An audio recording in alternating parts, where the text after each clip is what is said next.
2 points dropped or a point gained. It depends how you view Arsenal's draw last night at the G-Tech Community Stadium against Brentford.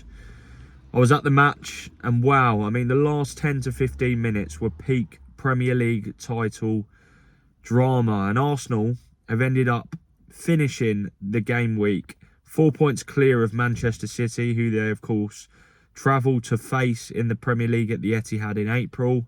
They've got the Carabao Cup final against City coming up next month. And I think last night was evidence that basically the last 12 matches of the Premier League season are going to be a real roller coaster ride. There's still such a long way to go. I was looking at the fixtures this morning and the final day of the season is not till right at the end of May. So we've got a long old slog between now and then, sort of 3.5 months or just under that period of time, about 3 months.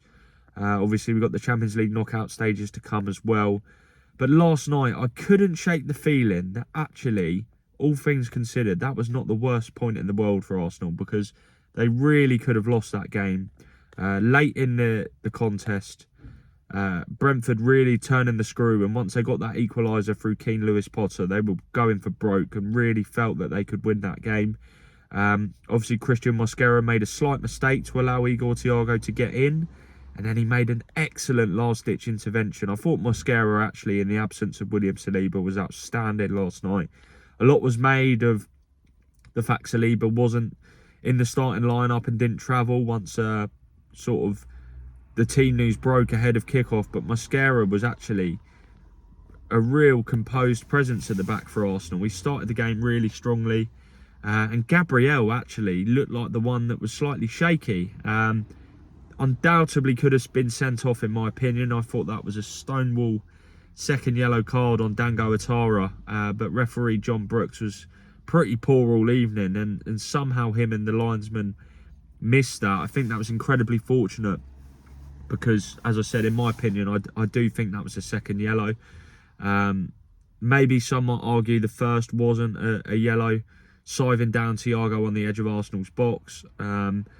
But Arsenal rode their luck. But they did also have a really big chance right at the death. Gabriel Martinelli sort of moving onto Jurrien Timber's pass, which was perfect in the penalty box. I feel like he should have just hit it first time across Kelleher. He took a touch and Kelleher smothered him. A great save. But despite that, I still feel Arsenal will feel slightly fortuitous to have got the point in the end, because Thiago had a few sort of sniffs at the end. He blasted one over the crossbar. Declan Rice also made a last-ditch intervention as well.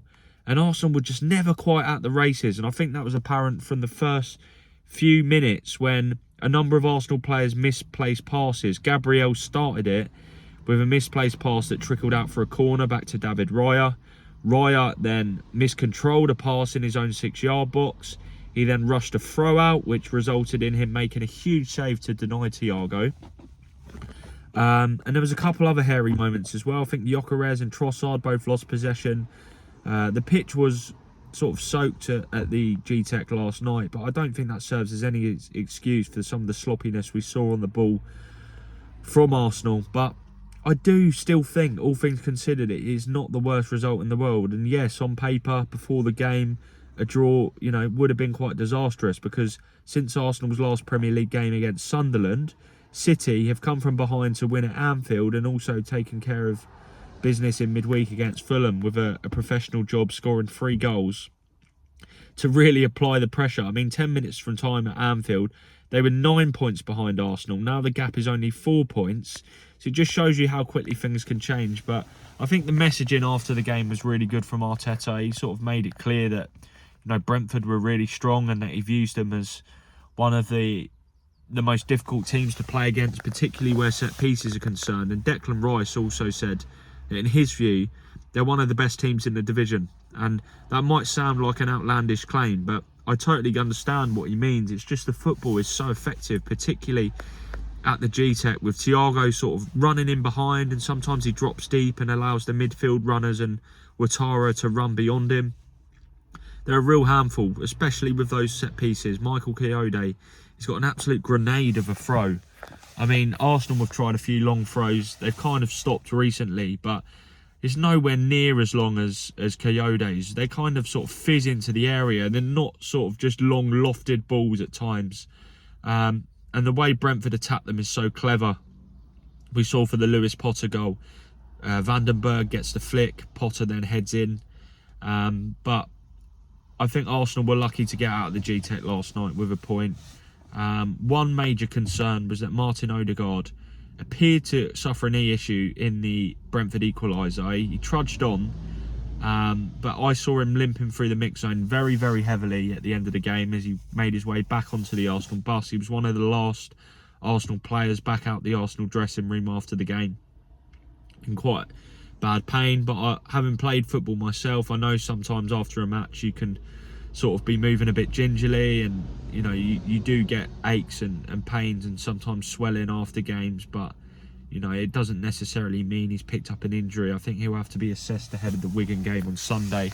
With all due respect, is it essential he starts that game? I don't think so. I think there's a fair chance that actually, if there's any sort of risk, that he won't play at all, but we'll have to wait and see. I thought Iberi Eze was really poor last night. I mean, with Havertz out, there's a real chance for him to basically, take centre stage. We've been waiting for him to do that since he signed from Crystal Palace, and he did it against Tottenham. But since then, he's really gone off the boil. And with Odegaard not starting and Havertz out, like I said, it was a real chance for him to sort of stamp his authority on the side. But he was a ghost. A lot of the touches he had of the ball were very deep, and he didn't look like he was capable of picking locks, which is effectively what he was signed to do, to be the man to unlock the door against deep blocks and take long shots, but just really wasn't up to it last night, and he was subbed at the half-time interval.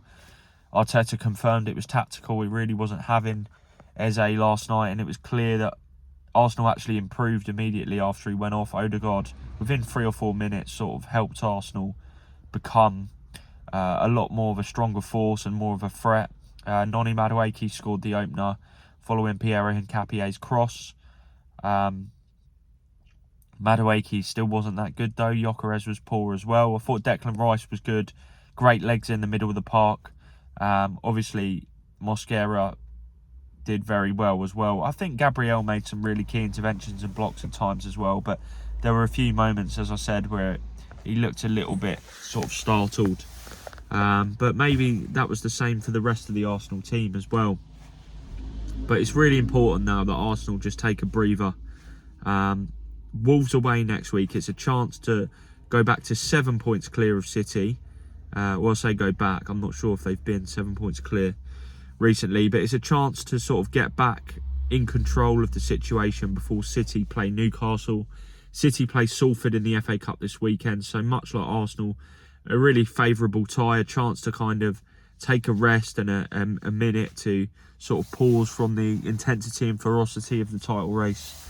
But a really interesting night at the G-Tech and a thrilling game. And as I wrote in my report in the Daily Mirror, if that was a sign of what's to come over the next 12 games, Arsenal were really going to go to hell and back, because it's just so intense and emotional. And I think the problem Arsenal have is that where they haven't won it yet, I think they really sort of feel the heat more than anyone about the pressure, and there's such desperation to win the title that, sometimes that can work negatively against the team.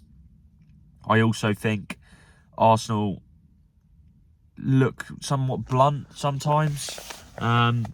If they don't get an early goal, I think there can be an element of sort of doubt that creeps into their performance in terms of motoring on to victory. I think they're a team that sort of struggle to get going at times if they don't fly out of the blocks and start with real purpose and intent, as we saw against Sunderland at the weekend. I know that game was kind of a different story, really. But I did feel overall that last night was a tough test, and I think it would have been a tough test for any side to go to Brentford. We've seen Liverpool lose there. City only won there narrowly. I think outside of City, I think only Nottingham Forest have beaten them at the G-Tech this season. So it's a tough gig to go there and get a result. But ultimately, Arsenal can't be too disheartened because they've got to pick themselves up and go again.